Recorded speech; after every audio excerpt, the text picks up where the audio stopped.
एक प्राचीन शहर जहाँ बहुत से पहाड़ और झरने थे और इन पहाड़ों में कई वर्षों से वैज्ञानिक रिसर्च के लिए आया करते थे।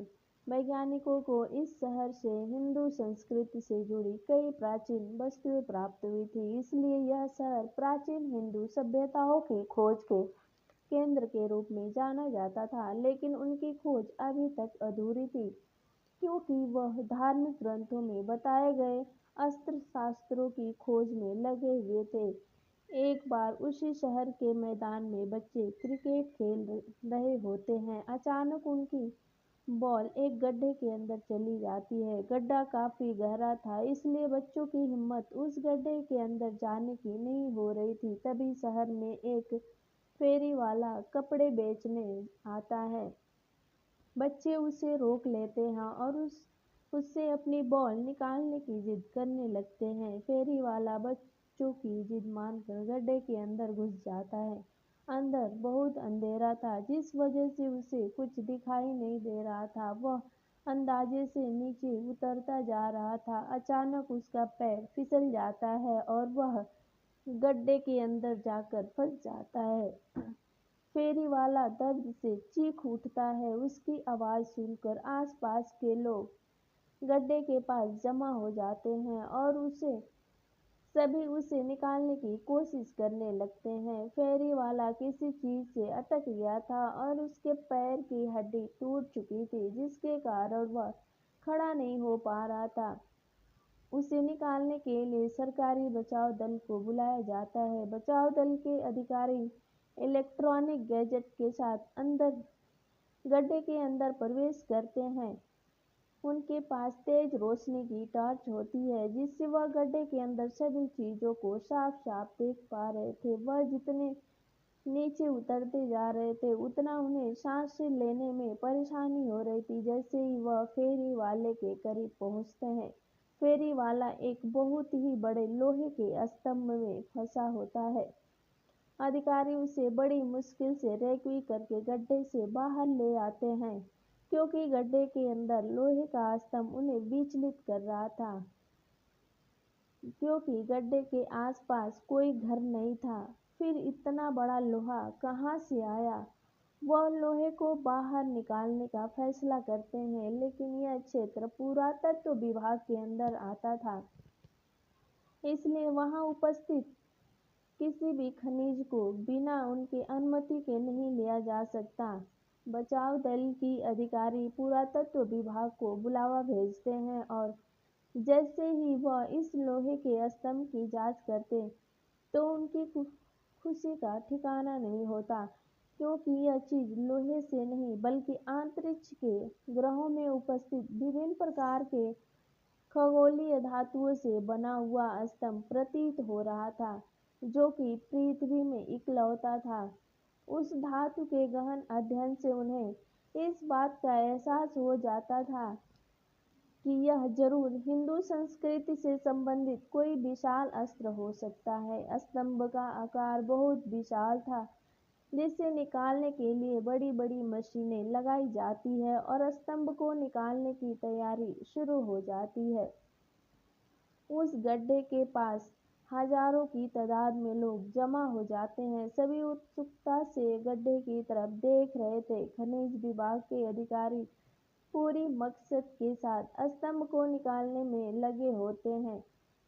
खुदाई करते हुए 34 घंटे गुजरते ही अचानक स्तंभ का आखिरी छोर उनके हाथ लग जाता है और जैसे ही इलेक्ट्रॉनिक मशीन की सहायता से स्तंभ को बाहर खींचा जाता है, वहां उपस्थित लोग जय भोलेनाथ के नारे लगाने लगते हैं, क्योंकि यह स्तंभ भोलेनाथ के त्रिशूल की तरह प्रतीत हो रहा था, जिसकी पुष्टि पुरातत्व वैज्ञानिकों द्वारा की जाती है। वैज्ञानिकों के हाथ में बहुत बड़ी सफलता लगती है, क्योंकि वह हिंदू संस्कृति के प्रतीकों का शोध कई वर्षों से कर रहे थे और उन्हें आज तक इतना बड़ा जीता जागता उदाहरण नहीं मिला था। लेकिन आज उनकी यह खोज पूरी हो चुकी थी। त्रिशूल को अनुसंधान केंद्र में ले जाया जाता है। त्रिशूल मिलने की खबर से पूरे विश्व में जिज्ञासा पैदा हो चुकी थी। सभी जानना चाहते थे कि त्रिशूल वाकई में भोलेनाथ का है या यह कोई सामान्य ढांचा है। त्रिशूल की रिसर्च करने के लिए कई देश से वैज्ञानिकों को आमंत्रित किया जाता है। सभी अपने अपने स्तर से त्रिशूल की कई पैमाने में जांच करते हैं और जब फाइनल रिपोर्ट आती है तो वैज्ञानिक में खुशी की लहर दौड़ने पड़ती है, क्योंकि यह हजारों वर्ष पुराना भोलेनाथ का ही त्रिशूल लग रहा था। क्योंकि इससे जुड़ी जानकारियां इस बात को प्रमाणित कर रही थी कि यह पृथ्वी में उपस्थित किसी भी धातु से नहीं बना था, बल्कि अंतरिक्ष में उपस्थित विभिन्न प्रकार के चट्टानों के मिश्रण से इसका निर्माण हुआ था, जो कि अपने आप में अद्भुत अकल्पनीय था। वैज्ञानिक त्रिशूल मिलने की खुशियां मना रहे थे। अचानक प्राकृतिक वातावरण बदलने लगता है। गर्मी के मौसम में चारों तरफ जोरदार बारिश प्रारंभ हो जाती है। मौसम विभाग की जानकारी के अनुसार वर्षा अनिश्चित कारणों की वजह से प्रारंभ हुई थी, जिसके बारे में मौसम विभाग को कोई जानकारी नहीं लग रही थी। और तो और सैटेलाइट से भी बारिश से संबंधित कोई संकेत नहीं हो पा रहे थे। वैज्ञानिकों में उथल पुथल मच चुकी थी, क्योंकि ऐसा पहली बार हुआ था कि प्राकृतिक घटनाओं का अवलोकन करने में उन्हें परेशानी हो रही थी। इन्हीं वैज्ञानिकों में से एक ऐसे भारतीय वैज्ञानिक भी थे जो धार्मिक ग्रंथों की जानकारी रखते थे।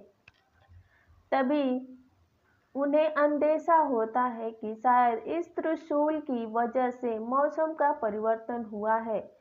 वह सभी से कहते हैं, कहीं ऐसा तो नहीं कि यह त्रिशूल जिस जगह पर उपस्थित था उसी जगह से प्राकृतिक संतुलन बना हुआ था और हमने त्रिशूल को उसी जगह से हटाकर इस संतुलन को बिगाड़ दिया। भारतीय वैज्ञानिक की वजह से त्रिशूल के बारे में बहुत सी जानकारियां इकट्ठा हुई थी, इसलिए सभी वैज्ञानिक इनकी इस बात को गंभीरता से लेते हैं और त्रिशूल को वापस उसी जगह पर ले जाने का फैसला करते हैं जहां से वह इसे निकाल कर लाए थे, और दोबारा मशीनों की मदद से त्रिशूल को उठाने का प्रयास किया जाता है। लेकिन त्रिशूल का वजन बढ़ चुका था और बड़ी बड़ी मशीनों से भी त्रिशूल को हिला पाना संभव नहीं हो पा रहा था। वैज्ञानिक चिंतित हो जाते हैं। उन्हें कुछ समझ नहीं आ रहा था, क्योंकि यह त्रिशूल इन्हीं मशीनों की मदद से लाया गया था और अब यह हिलने का नाम नहीं ले रहा। तभी भारतीय वैज्ञानिक सलाह देते हैं कि त्रिशूल शक्ति का प्रतीक है और इसे यहाँ से हटाने के लिए भगवान भोलेनाथ का आह्वान करना होगा। तब शायद भोलेनाथ हमारी पुकार सुनेंगे। शिव पूजा को संपन्न करने के लिए बहुत सारे पुरोहित बुलाए जाते हैं, जो कि भोलेनाथ की संपूर्ण पूजा विधि का आयोजन करते हैं और इसी दौरान त्रिशूल अपने आप हिलने लगता है। उसे हिलता देख वैज्ञानिक हाइड्रोलिक मशीन से त्रिशूल को उठाने का आदेश देते हैं और अगले ही पल त्रिशूल एक पेड़ के पत्ते की तरह उठ जाता है।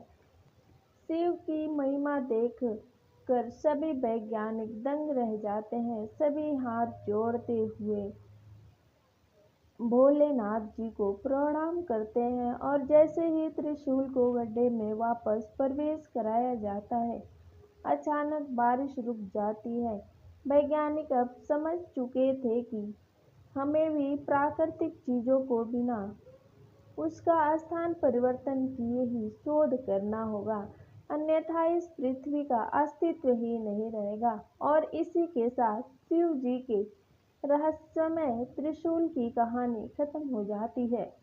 दोस्तों, आपको ये कहानी कैसी लगी मुझे कमेंट में ज़रूर बताइए। मिलते हैं एक नई कहानी के साथ। जय हिंद, जय भारत।